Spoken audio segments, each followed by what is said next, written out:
I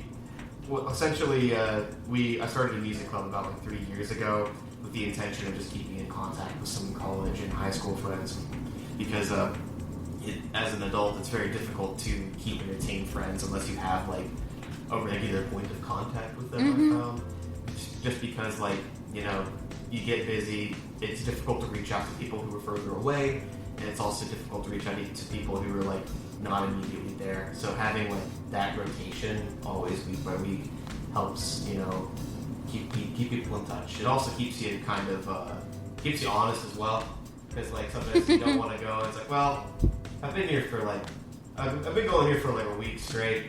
I'll go hang out with the lads and lasses anyway. Yeah. And it's fun. That's my friend Corey Preston. Corey is the creator of Album Club, a music club that's been meeting every Tuesday for the last 2 years. I recently became its newest member this July. Well, it's that's the thing I hate about it, because like it gets the story out there, which if the family is like, hey, I want people to like hear it, so like it could be like a warning tale or something like that, like just to get my loved one's story out there. Understand. But when it gets to the point where you're just like harassing the grieving family, I just can't imagine going through that and having to relive that story each time just because they're like, we like to make a quick buck. That's my friend Jack Parker. Jack is an assistant video editor on the show Snapped.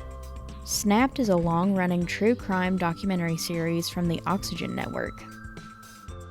My name is Molly Perry, and I'm a graphic designer at Tennessee Tech University. I know lots of talented, funny, creative people, and on this podcast, we're going to be meeting a lot of them. Without further ado, this is episode 10 of Molly Made Friends. Welcome to season 2.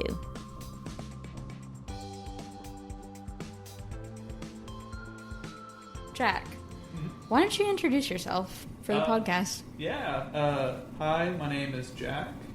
I'm an assistant video editor of a TV show, and I've been friends with Molly for 7 years now? Probably. Yeah. I feel like we definitely met at Roan State. Yeah, we met at Roco. So it took me 6 years to finish college, and I've been out for like a year and a half, so I guess, yeah. 7. And I just got my associates, and I was going to get my bachelor's, but that didn't happen. But yeah, I've been working in the media industry now for about totally 4 years. That's cool. Yeah.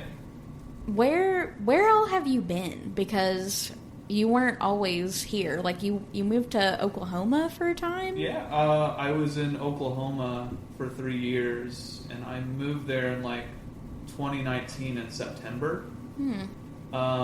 Because one of the media places I was at before, I was a production assistant at JTV. Like jewelry television? Yes. That's cool. It wasn't. Okay. It was probably one of the worst jobs I've ever had. But I wasn't getting paid much, and I recently got evicted from an apartment I lived in Knoxville at, so it was going to be an hour drive for $11.25. That's not worth it. No. And so I had some friends out in Oklahoma who got me an IT job for 3 years. And I worked in IT for 3 years. But now, the last few years, I moved back to Knoxville, and now I'm an assistant video editor. Actually, we've known each other. Shoot, how long has it been? It's actually a similar timeline that you've known Jack as well. We also met at Roco. Yeah, Roan State.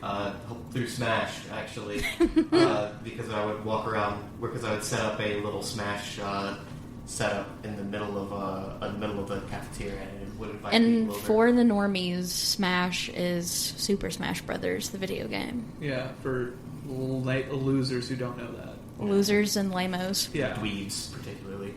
It was actually very funny, because we've always chatted when we played Smash, but one of the main instances where I feel like everyone was kind of hey, we're going to be a little bit more attached is we had someone who has been rude, a little bit of a poopy head. Mm-hmm. I will say. Can I cuss? A doo-doo head dummy? This is the Yes. Christian podcast. Okay. Okay. My mom watches. All right. Well, I'll hold it back as much as I can. But we had someone where they weren't happy if you hit them and smash, but that's like the whole point. Yeah. Only Only I can do that. You have to fight inside fighting games. It's wild. But I did some diplomacy where I don't remember. I think it was Cole, actually. It was me and Cole, and that other guy left. And I was like, hey, this guy's just running around shooting at us. Let's just get him out, and then we'll have a one-on-one. We did that, and then he punched the hell out of my arm. He got really upset. He hit you? Yeah, he punched me. Yeah, we just evicted him pretty much. After I that, don't blame you. yeah. And yeah, we were a little more particular, and he tried coming back, but how do you get violent over a video game? Especially we're all adults. That's so embarrassing. Big community college moment right there. Huge community college. Community college is a really interesting place. In my I opinion. loved it. Me too. Yeah, I enjoyed it quite a bit. Like, it was small enough to feel doable for me. Like, going to community college was not like a nerve-wracking experience. Like I a was- university. Yeah, like, I was still living at home. I would still know some people. Like, I wasn't going to this, like, brand new, huge, enormous place. But, like, it wasn't intimidating, and it was welcoming and really laid back, very casual. I also felt like... And it was free. Like that a True. lot. That was the main thing for me. But I met a lot of good friends who I still keep in contact in, because I feel like everyone's like getting out of high school, like starting their life, and everyone's like, we're all here just learning stuff. So when we're in our like break room and everything, just talking, like we can just be chill about it. It was a lot less It was a lot less clicky, I would say. Yeah. Corey and I know each other from high school because we went to Rankin High School together. Yeah, we were both in drumline, and we pretty much in our high school we were very like heavily sectioned off. So we pretty much got to know everybody inside the drumline except for people who didn't want to talk. So yeah, known Molly for quite a while. Yes.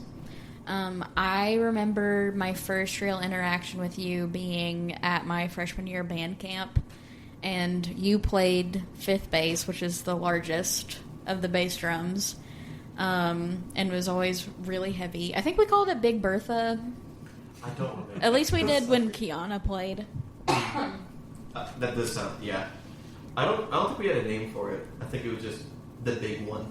The biggin. The big one. But I remember there was a certain spirit that existed in the band that kind of evaporated by the time we became seniors, where you guys were still like actually trying and working really hard. And I remember, I think that you took your role as an upperclassman pretty seriously. Well, prior to that, there was a really, really bad like bullying issue, a lot of hazing. Like, actually evil. Yeah, Oh, like they made Jesus. somebody Yeah. like shit and dirt off a stick. Yeah. Oh. I don't think And- I told. Yeah. You got, that guy punched you earlier? Yeah. Well, okay, so our friend Sam, there's this thing called punch buggy, Oh. and the senior guys would just, like, hit Sam so hard that, like, the entire, like, side of his body, like, his arm would just be Yeah. one giant bruise. Yeah. I luckily evaded it because I think, honestly, because I didn't really have that much of a reaction out of it versus the other two. Mm-hmm. I did get Mario 64 Bowser tossed. Like, someone grabbed me by my ankles, spun me around, and threw me on the concrete. And it was rough. So we had, like, really, really, really strong convictions on making sure that it's, like, welcoming, at least for the people who were, like, coming in after us. Because, like, that was rough. And I don't want anyone else to experience that. That's There awesome, was man. there was like this weird kind of thing at our school, because one thing that I did like about our high school is it was the popular thing to be in band.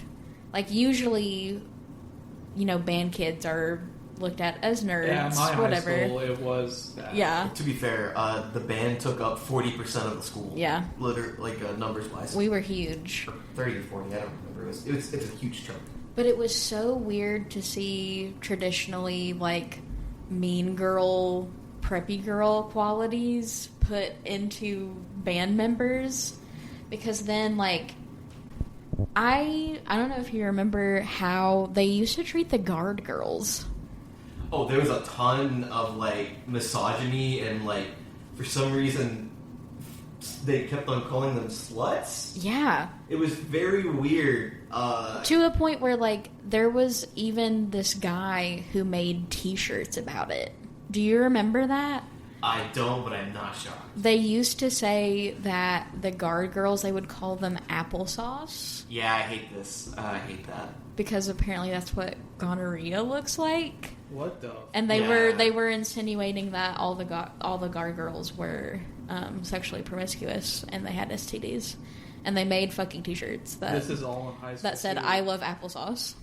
This is in high school. Yeah, That's, oh my fucking god. kids are mean, dude. Yeah. But honestly, like, you guys were really great upperclassmen. I'm still close to you today. You done good. Well, thank you. Jack, you mentioned earlier that you are an assistant video editor, and you're currently working on a show called Snapped. Yeah. What is Snapped about? So Snapped is a long-form running documentary series about women who kill. I have noticed that it's mostly white women. It is. Wait till you hear about their other show. Oh. I can't go into like any major details about episodes I'm currently working on because I'm pretty sure I signed an NDA Yeah. with my contracts of work. But with episodes that have been released, yeah, there's a lot of white women killing. Would you say that there is a pattern that you've noticed? Usually, yeah. I would say usually the main pattern is it's usually financial gain. Really? Yeah. Huh. At least what I've noticed from like looking in like past episodes and stuff is like financial gain is usually one of, like, it could be another reason on top of that, but usually like life savings and stuff. Like if they have like a huge life savings or A life insurance policy? life insurance policy, or they were gonna like get a divorce, but getting divorced you still go half of stuff. So like if they die and you're in their will, you get a lot. So, are these people, like, are they married for a long time? Or is this, like, younger women marrying older men? It's kind of varied. Which, like, there's sometimes, like, one thing I'll also notice is, like, usually it's, like, a second marriage. Okay. Where it's the second wife Creating new stereotypes. Yeah. But this is all I see. Like, I could be wrong, but this is what I've been exposed to working on Snaps. But yeah, like, it's a lot of second marriages, and, like, they'll be together for, like, a couple years, and then, like, randomly after they, like, isolate the person by themselves, then it happens. Or they usually... They snap. Whoa. You should be on Snap, dude. I know. You should hire me. But yeah, it's either they do it themselves or they get an affair lover to do it for them. An affair lover? Yeah, a love affair, like Or a fair lover. affair. Oh, Yeah, Yeah. fair maiden. Yeah. I honestly thought going into this that it would mostly be women who got married super young to a guy that they did not like. that does happen still. Because, you know, societal pressure to get married, whatever. Maybe they got pregnant really young. Yeah. And Especially in then, the South, like, there's a lot of like early marriages. yeah. And I mean, it's such a thing that it's kind of like boomer humor about, the old ball and chain. Wife Don't bag. tell my wife. I hate my wife. I hate my wife. That's such a funny joke. But it seems to be a kind of pretty universal thing. I don't know. I guess I always thought it would be like this woman who got married at 19 and then all the kids are out of the house and she finds out that like her husband is cheating on her and she just goes wild.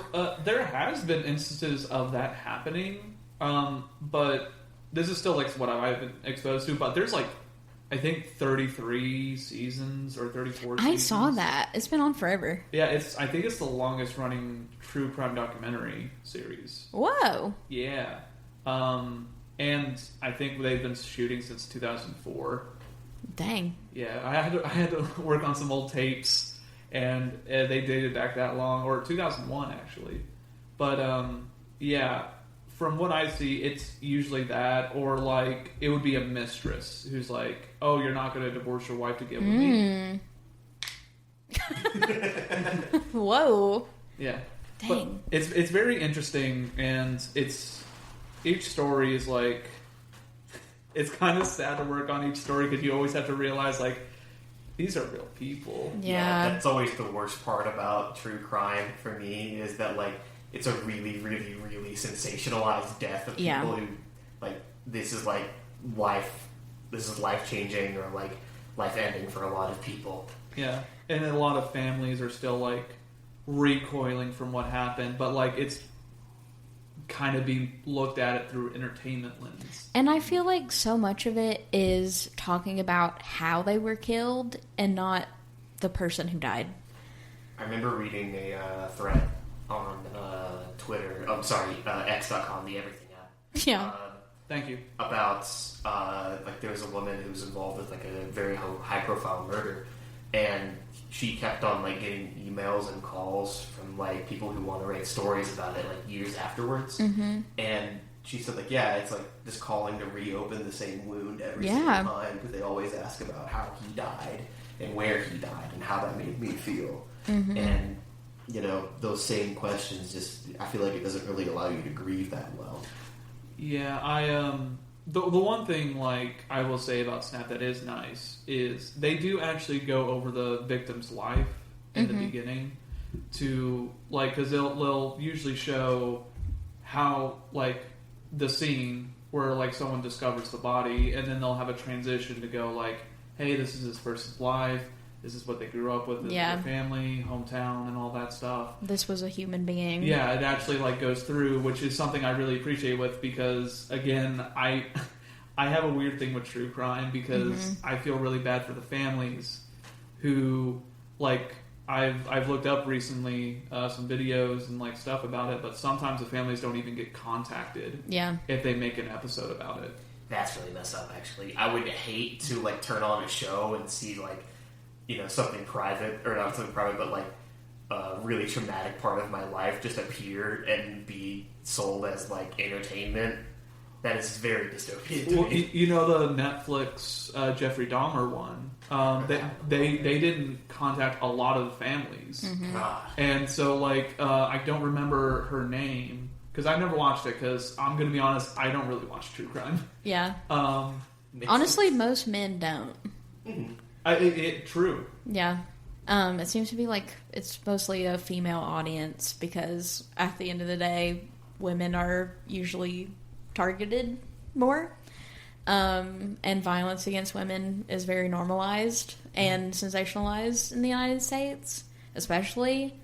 But like, what was I going to say? You brought up something. The Jeffrey Dahmer show was really interesting. Because as I was watching it, it was at a time where I was really turned off by true crime because I had just finished listening to this podcast that I honestly used to listen to a lot called My Favorite Murder. And I had started to realize that these women that were hosting this show were, making a lot of money off of stories that weren't theirs to tell. And I was thinking about that, like, do the families of these people even know that this really big organization is making something about them? Are they tired of talking about it? But also, there's this thing that exists now with true crime fans, and I don't know why women are so, I don't know, we kind of exhibit this behavior where whenever we're into something, we just go whole hog. Like, fandoms, I feel like, are especially rabid with women, because I think that we exist in such a mental place all the time, and we're really susceptible to escapism. And the fact that we can create a fandom around death, I don't understand that. I feel like, it's not necessarily a feminine thing, because we as humans have always been like obsessed with mortality, and like that's why yellow journalism and like how we get to the state of journalism today is because we are fascinated with negative emotions, because we experience them a lot more strong than positive, and negativity sticks with us a lot stronger just due to the way that our brains function, and we hold a lot more trauma because of that. Negativity sticks a lot harder than that. So to kind of revel in like that negativity and that horrendous like the morbid stuff about true crime, while having that barrier of like it's not happening to me or anybody I know, but it is real, is kind of comforting in a way. It's confronting that like morbidness and processing it in a way that you don't really need to do a lot of like work emotionally, because you don't know these people. Also, like humans in general have always been a fan of staring at the morbid, like the abyss of just what the humans can do. Like that's why, like back then, a lot of detective stuff was very popular. A lot of like in like the 1950s, 1940s, there'd be like a lot of like comics released about detective stuff.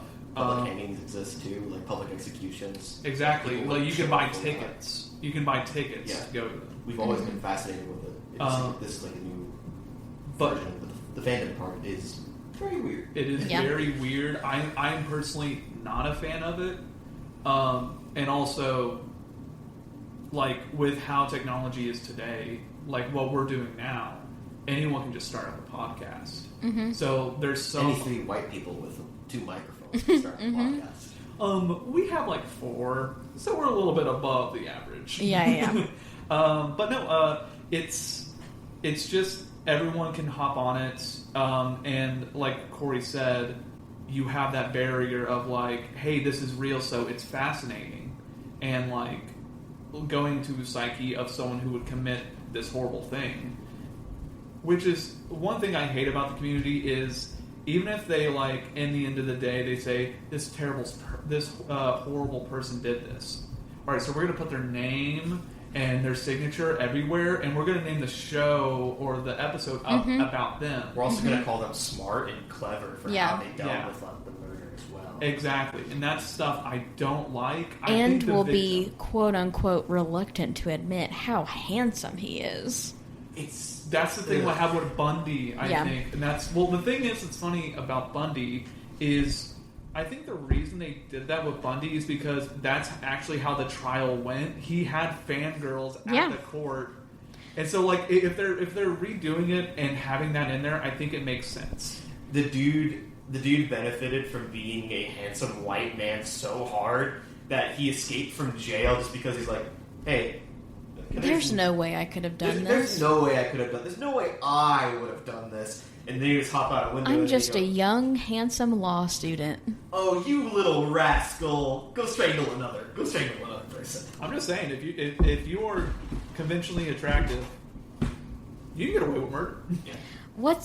And what's fascinating about that is these women coming to see the trial and hearing in detail what was happening to these women that he brutally murdered, and that wasn't enough of a deterrent for them to be honestly sexually attracted to him. you can't stop what gets your freak on, I guess. You know, like some people are really into that.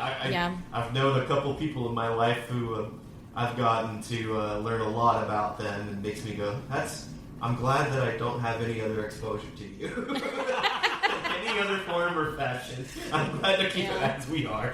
Oh, God. But, like, the podcast My Favorite Murder, it's incredibly popular.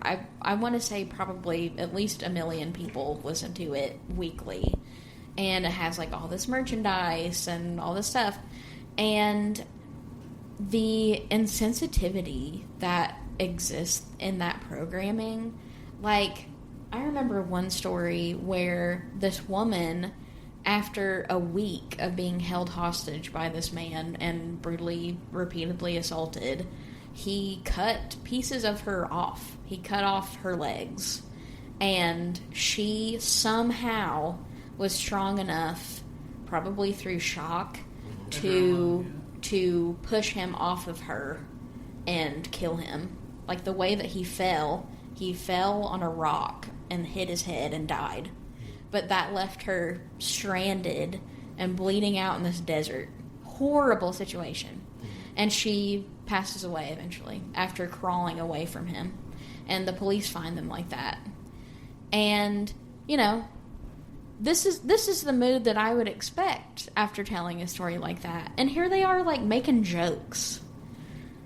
Like, you know, I don't remember what exactly they said, but I remember I was listening to it in the shower, and I actually just stopped and stood there, and I was like, are you fucking kidding me? I feel like there's a difference in tone that it comes from talking with friends about it. Mm-hmm. Even if you're like, even if you can find comedy in it as well, if you want, that's how you choose to process it. But it's a little bit different whenever you and a bunch of people are profiting off of that. Yeah. Mm-hmm. Versus, like, you know, 3 schmucks sitting at a table. Yeah. Cutting it up. Like, it gets grosser the more people have eyes and the more money that comes from bringing out the worst in humanity for me. Yeah. I also really hate that they'll use the whole thing of, like, I'm just getting their story out, so I'm helping. Where it's just like, that's like the only thing you're doing, and it's like you're not even doing that for a good reason. You're like, oh, this is an interesting story, I want to talk about this. And then there comes a point where it's like, okay, how much of this is actually helpful and beneficial to anyone, and how much of it is genuinely just causing tremendous amounts of fear and people that, like, I feel like women, I mean, yes, we live in a terrible world. We live in society. But I feel like there are some women, white women especially, that look for reasons to be afraid and distrustful of people. Like, there are some women who, because of these podcasts, will make binders of information about who they are, about their life. It'll be like, I think it's, and they call them, like, for when I go missing.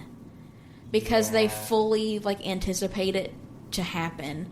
And they're like, well, you know, we have to learn from these stories, and, you know, this will help people find me, because, you know, this is, ugh. I feel like the disconnect for a lot of people is that they forget that there's somebody handpicking these stories out and reading them, and they forget the biases that come from that. So, like, I feel like that's a missing piece that a lot of people don't understand fully, is that, like, this is a curated piece for entertainment purposes, and a lot of people don't fully, or, like, they probably do recognize it, but they don't, like, you know, fully process it. With the Jeffrey Dahmer show, to circle back around, no, that was Bundy. That was Bundy. Yeah, they chose. Either way, they still suck. Why? They chose Zac Efron. I think it makes sense still, because, again, Bundy's whole thing is, oh, he's attractive, so look how much he gets away with. I get that, but I mean, I understand the Jeffrey Dahmer one is still like all the people who dressed up as Jeffrey Dahmer for Halloween and everything. It's like, come on. And then, like, the meme that came out of the Jeffrey Dahmer show, where it's Jeffrey, like, forcing one of his victims to watch a movie with him that he would show people before he murdered them. I just want to take some pictures. Yeah, stuff like that. But, like, I was honestly kind of reluctant to start that show, because I was in the mood at that point just to be like, this stuff feels grody, and it feels very exploitative of people, and I don't know about it. But then I saw that, like, Niecy Nash was in it. She plays the neighbor of Jeffrey Dahmer, who heard everything, smelled everything, and was not listened to by police for upwards of, like, a year and a half because she was a black woman. And so half of the show is about Jeffrey, and the other half is about her, and how she was repeatedly silenced or ignored by police because she's black. We don't care. And why should we believe her? And a woman. Yeah. That being said, there was an episode in the show that talks about the fact that Jeffrey Dahmer's father, I think it was his father, because he wanted attention, wrote a story about his son and the things that he did, like talking about his life, and sold these books, and went on TV, radio, whatever, and, people came looking for the victims' families, and most of these people were like, please just leave us alone. We want to grieve. We want it to be over. And so the show, shows people, like, leaving letters in mailboxes or knocking on doors, just, like, trying to get more information out of these people. And then So fucked up. they do that with the show. Imagine, like, imagine just walking up to somebody after recording the episode, putting in a video of them knocking on the door, and they going, they don't want to talk about him. Let's still do it anyway. Yep. That's Yeah, so disrespectful. let's make an entire FX show about it. Well, it's that's the thing I hate about it, because, like, it gets the story out there, which if the family is like, hey, I want people to, like, hear it, so, like, it could be like a warning tale or something like that, like, just to get my loved one's story out there, understand. But when it gets to the point where you're just, like, harassing the grieving family, and they have said multiple times, and then, like, the sad thing is the moment it's in the media sphere, like, there's so many stuff, like the Grim Sleeper, in, like, Los Angeles. There's so many specials about that guy. Yeah. And I know any of the families who went through that have probably been notified, or at least attempted to be reached out for each of those specials, or not, because sometimes the media lies. No way. No. But, like, I just can't imagine going through that and having to relive that story each time, just because they're like, we like to make a quick buck. Makes good TV. When do you think that it becomes okay to do that? Because, like, part of the appeal, I mean, if I'm being honest, part of the appeal is that it is supposed to be entertainment, Yeah. So when does the line get drawn for you all? One thing about the Jeffrey Dahmer show that I did like was they did talk a lot about the victims and how they were from very impoverished families. They I don't think any of them were white. I think that they were mostly, like, Latino and black kids. And they really highlighted the fact that these people were incredibly vulnerable to people like Jeffrey. And the reason why he was so successful so many times is because not enough people cared. So to highlight that plight, I did agree with that. But then to find out later that a couple of the people that they did features on in the show, their families probably specifically requested that they not do it, and then they didn't listen. Well, I don't understand that. Well, again, one of the actresses on there who played the black woman who's in the courtroom screaming, like, I hate you, Jeffrey, I hate you. She was never notified of them making it, so she sees herself being represented in the show without ever knowing it was happening. That's insane. Yeah, so again, my line where I would draw it is, like, one, you have to notify the people and, like, try to work with them, the family, and also, I mean, it sounds shitty, but, like, I feel like some time also has to pass where it can't be like a year after it happened, like with the Gabby Petito thing. Yeah. Where they're like, oh, this happened? Let me go ahead and release a special about it, like, in a year. I feel like it's definitely... I also think it's kind of impossible to, like, really police or, like, do any of that because, like, they ride the line between... Well, their infotainment is the way that it's, like, shared and spread. So, like, any sort of limitations on that or, like, any sort of weird social stigma, I imagine, would kind of go ahead and can be very out of control real quick. Also, there's nothing you can do lawful-wise because it's all public record since it's a crime. And as long as you're working with the police department, they're like, yeah, you're cool. Yeah. You're fine. Speaking of which, police departments, oh my god. They, sometimes they work with you, but if they don't like you, even though it's freedom of information, they won't give it to you. So... That's what I'm saying. As long as they're like, yeah, sure. Yeah. Are you in frequent contact with police departments? No, But like, I guess the studio is, or yeah, the studio has to be in contact because that's how like they would get like certain stuff. Yeah. I don't want to go too deep into detail, but like there has been times where like it might be a story where like let's be honest, police officers aren't the best. Yeah. So like very, very, very large understatement. Yeah, very large understatement. But like there would be like a story where like sometimes like I'm not sure. I don't think Snapped has done this, but I know other shows have, where like the police department won't give them the information of like the public records because like the officers didn't do their job right. So like we won't give it to you unless you paint us in a good light. Yeah, that's a whole other side of the story too. Like, there's two filters on it: the filter for entertainment and the filter from the police as well. Yeah, so that's why like I have a lot of issues with that, but also the Public of Information, the Freedom of Information Act that the police have to uphold is so like frugal because you can reach out to them like, hey, can I have this information? They won't get to you for like half a year.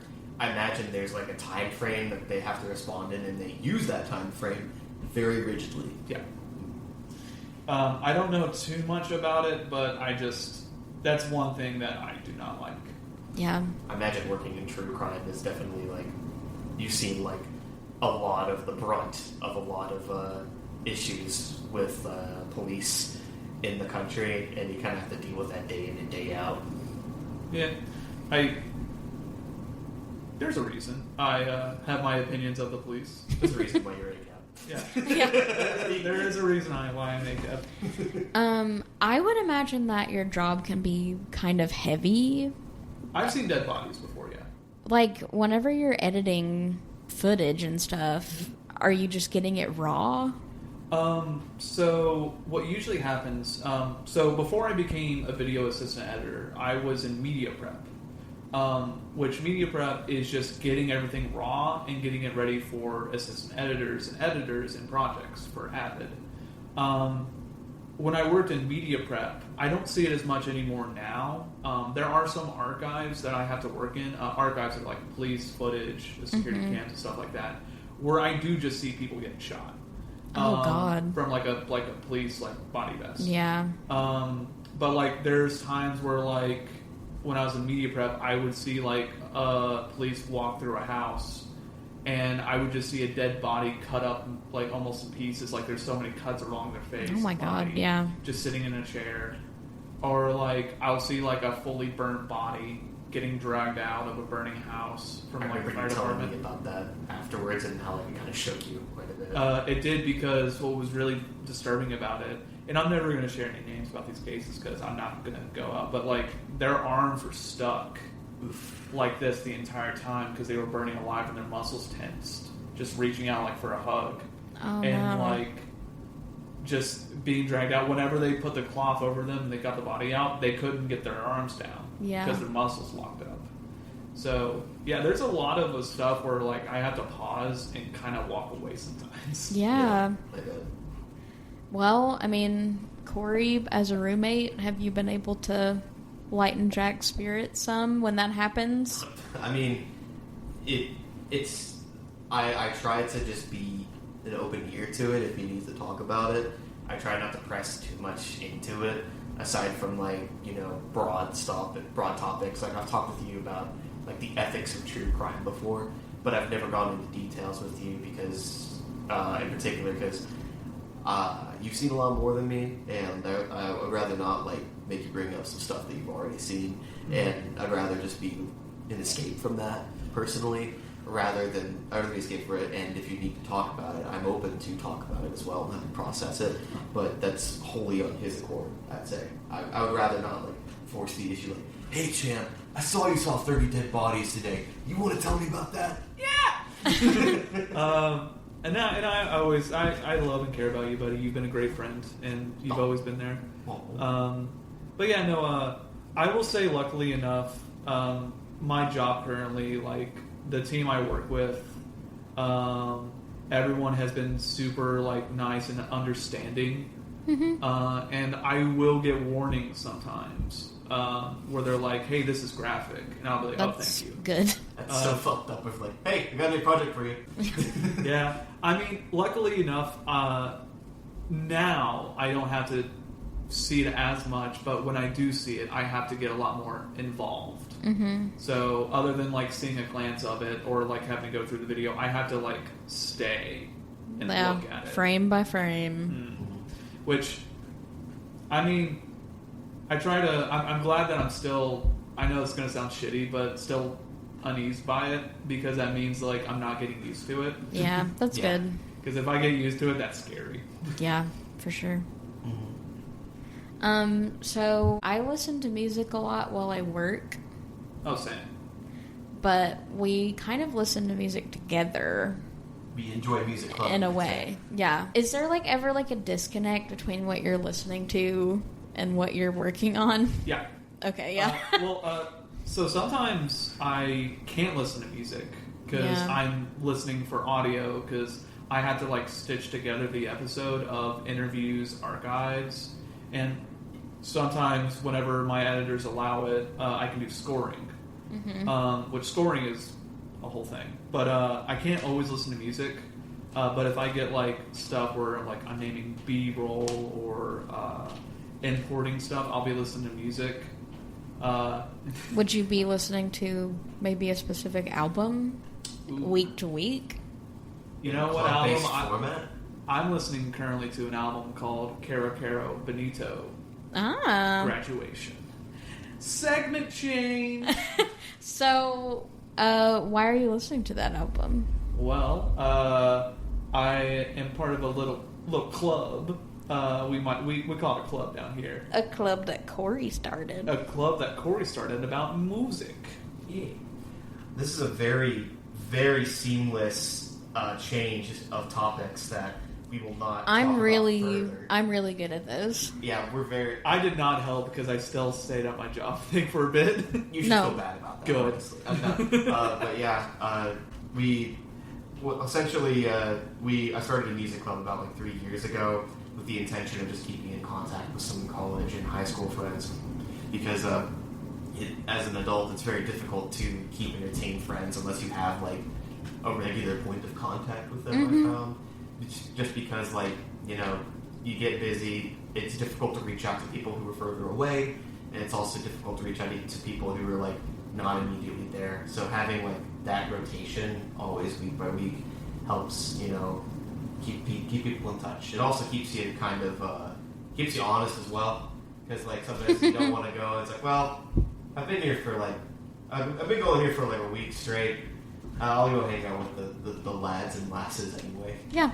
And, yeah, it's fun. It's also a creative exercise as well. Molly does these cool little Canva presentations where she goes into the music and, like, the artist's aesthetics sometimes, and side projects the albums does.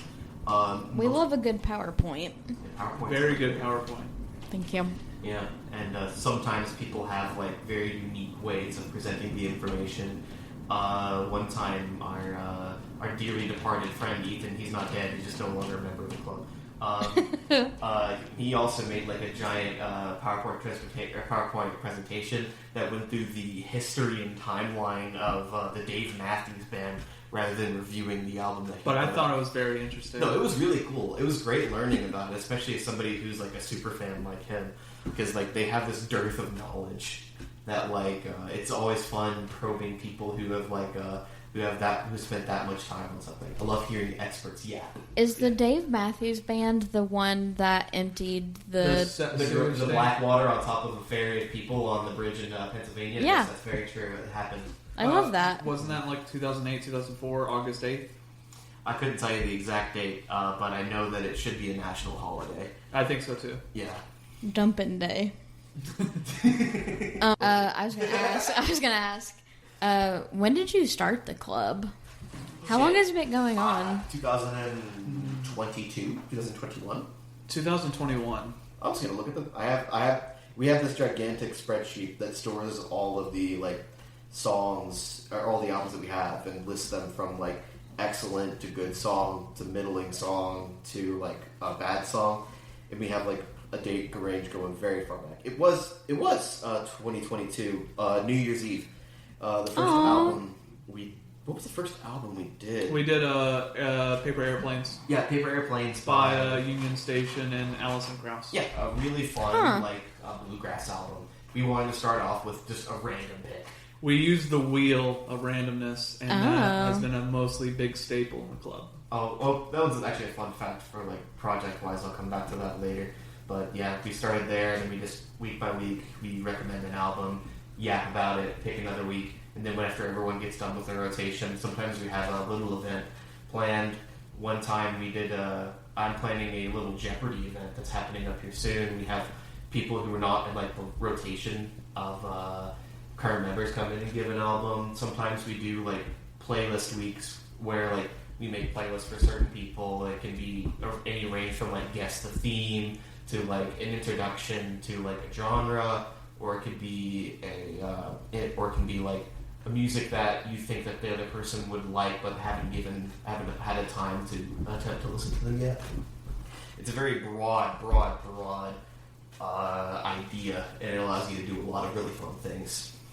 I have only been in the club for 2 months. I think so. Yeah. Yeah, I think you're heading up on 3. Yeah. I think you're heading up on 3 now. Yeah. I've had a really fun time. But I was wondering if you guys feel like your music tastes have changed at all. Oh, yeah. Since listening to other people's music, you know? I'd say for sure. I mean, just being introduced to like, I mean, don't get me wrong, we're friends prior to that, and we already had similar tastes, but like hearing stuff and reasons why they really personally love a certain album or thought it was interesting, or like thought it was really creatively like well designed, and hearing people's opinions on that is always great because it kind of forces up your avenues and kind of breaks you out of your shell of your usual rotation of like 4 artists or like 3 albums. Yeah. Mine's definitely evolved. I've definitely liked a lot more crustier music thanks to our crusty friend who likes crust. What would you describe as crust? Essentially, like, it's very broad. Essentially, just like anything non-traditionally You mean musically pleasing, or something a little weird? Yeah, you could call it weirdcore. I hope he listens. Or clowncore. Yeah. Or clowncore. Yeah, I clowncore. actually love clowncore. Well, So yeah. the band clowncore is so good. It is very, very fun. If you want to experience crust, I would recommend watching the Clowncore Adult Swim shorts, where they record the song inside of a porta potty. And if you like that, then if you want to go a step further into the crusty nature, there's a little band in California that our friend just adores called Fantana Row. They're awesome. They're very, very, very fun. It is a lot of screaming and a lot of noise. So, like, if you don't like that, then you're wrong. No. I think that they live and work in a van, and Yeah. I think that as long as you give them like $500, they'll literally drive anywhere within the U.S. to play for you. Yeah, which I love. They're very, very, very dedicated to their crafts, and I have nothing but respect for that. I and also like apparently at the shows they would do if someone had like a Magic the Gathering deck and being like, let's play, they'll bring out all the Magic the Gathering decks they have and just start playing with their fans and everything like that. Hell They yeah. also made their own like proxies too. Oh, cool. Which is just really awesome. We actually had our weird friend Cole. What a weirdo. What a weirdo.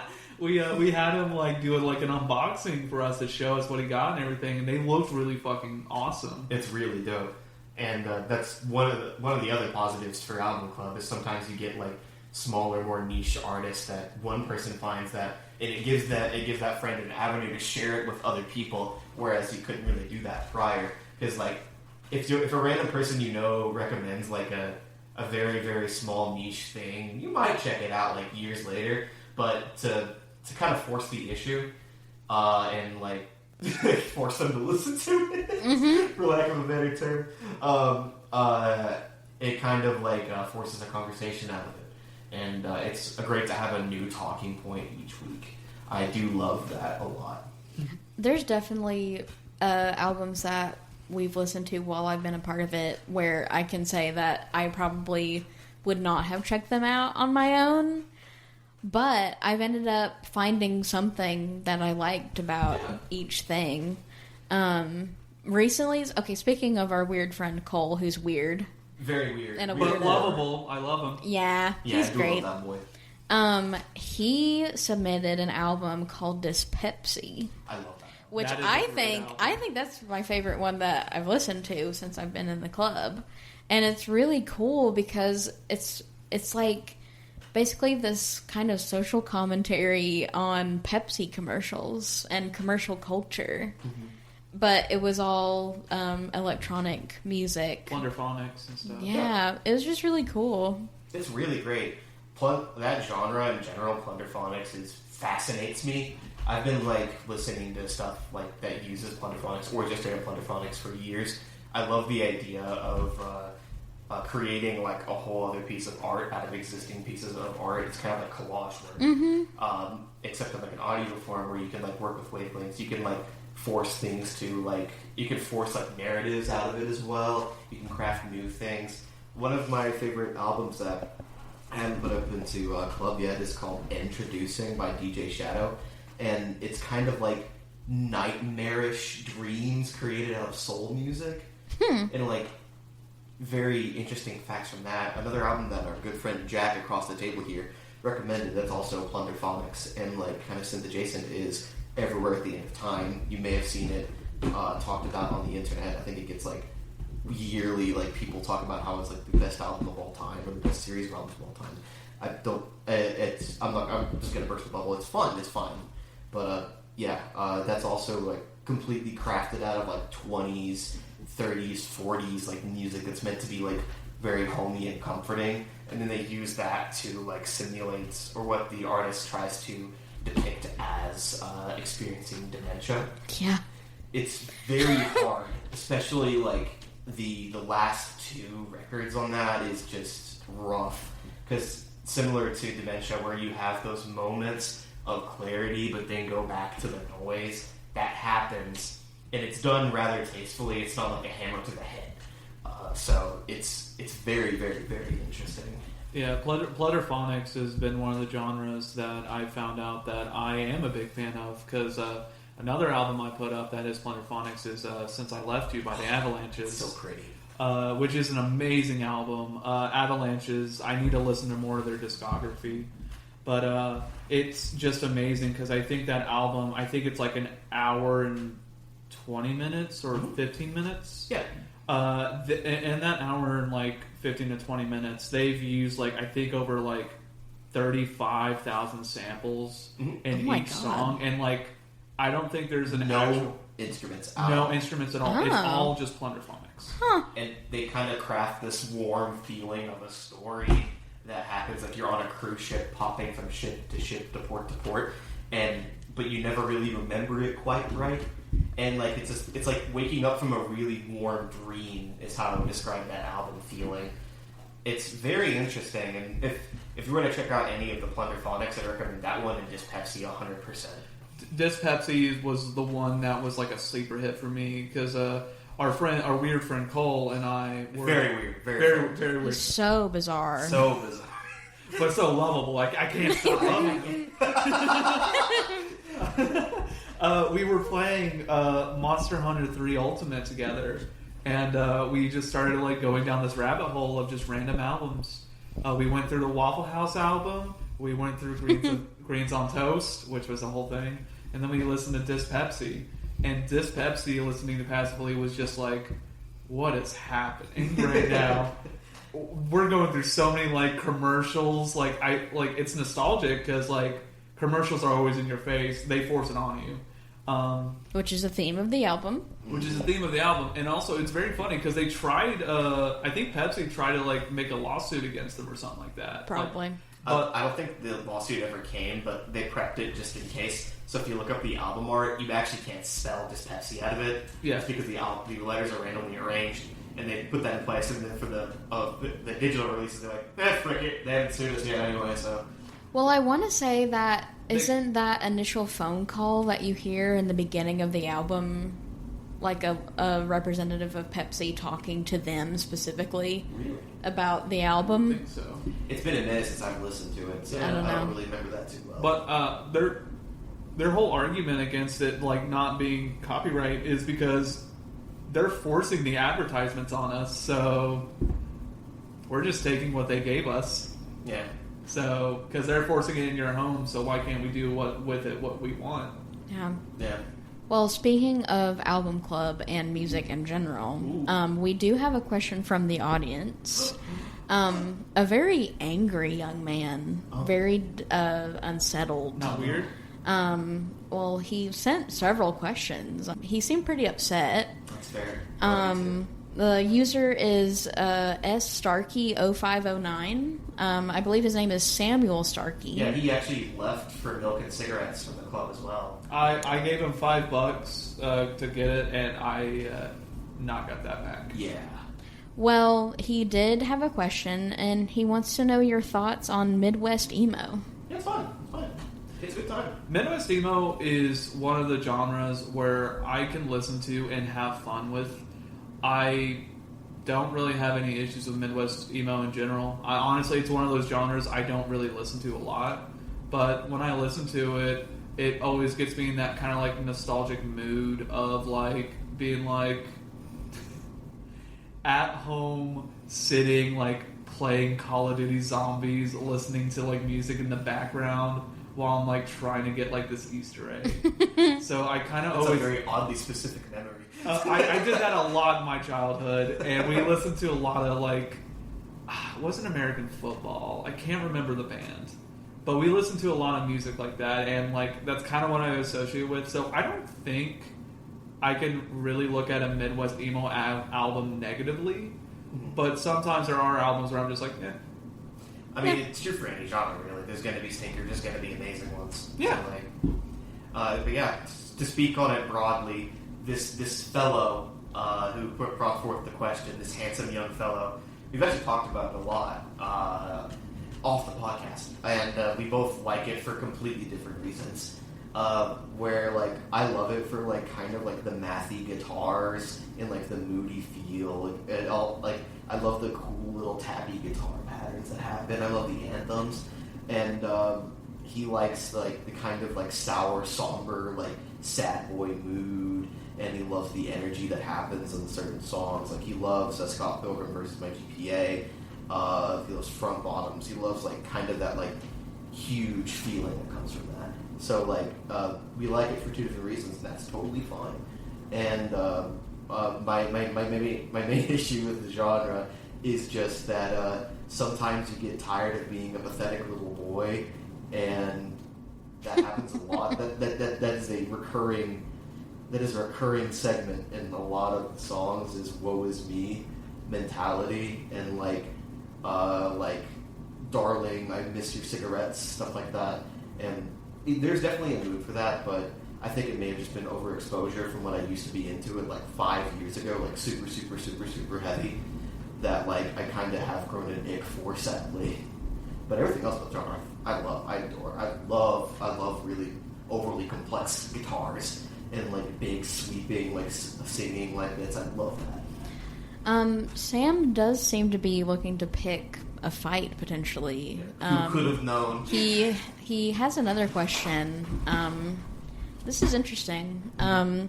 He says, Pokemon Master Trainer is a bad game. Yeah. Oh. Dog shit. Ass. I love it. It is a horrible game, but it's a great experience. Can you tell me what Master Trainer is? You've played it before. I know, but the audience hasn't, Corey. Oh, you're so right. Corey! I have neglected the audience. Well, why don't we, act like we're playing Pokemon Master Trainer? That's way too advanced for me. Oh, I was just gonna put my head in my hands and say, just fucking end it, dude. Just fucking end the game. Long story short, it is Crabs in a Bucket Simulator due to really poor wording on the game's design. This is a board game, by the way. Board game made for children. So this is a bunch of man children talking about it. But the way that it's designed, you only have at best a 50% chance to catch a Pokemon unless you use a MacGuffin tool to make it better. That will or will not work because the way the game is designed. And man, it is just pain. The average game session between our play times, where we had 4 or 5 people max, is 6 hours. One time it was 8. It was 8, yeah. Well, that was the average. That was the one that I won. Awesome. And I didn't even know that I had won at the time because the rules are so convoluted. And it's not necessarily very, very, very difficult. It's just incredibly hard to win because if there's certain end game bosses that you mathematically can't beat unless you have the best team possible, and it just makes it to where it's just rough. It's also just RNG until the very end, because you also have to get the right rival to fight. You also need to make sure the person who is going to be playing that rival doesn't have a Pokédoll, so you just waste everything. And you also need to make sure you roll high. Another thing that's the crux of everything about having a certain group of a certain group or team that you need to have is there's a card in the game called Trade, where whenever you pull it, it says you must trade a Pokemon with somebody. It doesn't say the other person gets a choice in trading. Trade's never fine. So what trade means is steal, and you can take any Pokemon you want from them whatsoever, and they have no recourse or ability to stop that. So if a person has been building up a team to go win the Poke Battle or win the final battle, you can just go oh shoot, I just drew this, yoink, and then it turns into everybody fighting everybody, taking everything from everyone, and it becomes this huge meta game of forming long-term alliances and grinding out many different Pokemon to try to find the 3 out of the 150 that will give you an inkling of a chance of winning. Because you have to get 3 in an evolution usually to have the mathematical chance of beating a rival. But you have to catch Pokemon to get new Pokemon on the board. And you have to land on it, which is a 1 in 6 to even start with. It is, and I quote, a nightmare to play. It's type 2 fun. It is type 2 fun where it's fun to talk about later. Yeah. It's not fun in the moment. Yeah, because the fun is getting with a bunch of people who were in on the joke, and then essentially just having an evening to shoot the shit and just and using that as a banter piece, Now, if you're like me, listener, you might be saying, I don't know what the fuck these guys are talking about right now. We are yappers. But I would just like to say that my experience is, okay, so we had that joke. We had that joke, but now it's hour 6. We've been playing this for half a day. Nothing is progressing because it is all entirely just luck. That's all it is. There's no skill involved at all. Wow, There's no strategy. So you are just sitting here waiting until either you end it, you have the ability to end it, or someone just, gets to that point and they're like, well, there's the loophole. We have to keep playing, teehee. And whenever I don't won... want anyone else to win. I want to win. Crabs in a bucket. Crabs in a bucket. I would stick all of your legs on. When I won, I had the ability to continue playing the game and make my friends suffer, and I said, no. You ended the cycle. It's over now. And we're going home. You're stronger than most of us. The end. And yeah, I was so lost with that game because I'm really bad at board games anyway. I don't know if anyone else is out there. But yeah. It is a bad game. Oh, it's and terrible. Sam is right. No. He is so correct. Sam is 100% correct. Oh, yeah, he is so in the right. Let's see. Okay, well, actually, Sam's not over yet. Sam's not done. This guy. He doesn't let up. But He's keeping the gas. he is moving on to another game Ooh. at this point. It better not be Dark Souls 2. Well, he'd actually like to know what's the deal with Sonic Battle Adventure 2? The best Sonic game to ever be created. That is definitely going to be more of Corey's wheelhouse because Okay. I have not fully played it. It's good. The end. Nah, it's mainly nostalgia and like the cheesy, campy music is so fun to go back to. Sonic the Hedgehog, unironically, has banger soundtracks. Oh, yeah, no, 100%. It's like so 90s coded and full of attitude. It's so much fun. It's another case of like doesn't really control well. So, some of the decisions aren't that great, but you know it is hella fun to like kind of give into the cheese and kind of give into that and just kind of experience it. It's a fun time. I know people have their issues with it for some, and like it came like kind of a talking point of early internet or mid-early internet to like shit on everything adjacent or related to it, and that's something that has always been a little weird for me. But yeah, it's fine. If you look at it, what it is, it's a nice little early 3D platformer with some fun tunes, and if you go into it expecting it to have some jank and some stupidity, you'll have a great time. Okay. It's kind of like watching a really fun B movie. Is it the one I played that one night? Like, did I do one Probably. level of it? Yeah. When we were at the house party? Yeah. Yeah. I had a lot of fun with it, but every time I was on there, it's like, you're making him play this level? Are you sure about that? And I'm like, what do you guys mean? And I was already a little bit tipsy. Ooh. So... It's a blast. Everybody in the club getting tipsy. We had another write-in to the podcast from our friend Mars. Yeah. She writes, "What's it like to be that sexy?" It's day in and day out. I'm used to it by now. Just having this voluptuous, thick ass. Would you argue it's a mindset? It honestly is.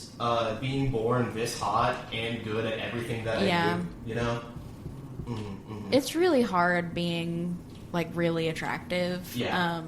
I almost just want to scream, like, get the fuck away from me. Yeah, like, and also, like, all the time. If I turn corners too fast, my juicy fat ass cheeks might, like, hit on the wall Yeah. and start, like...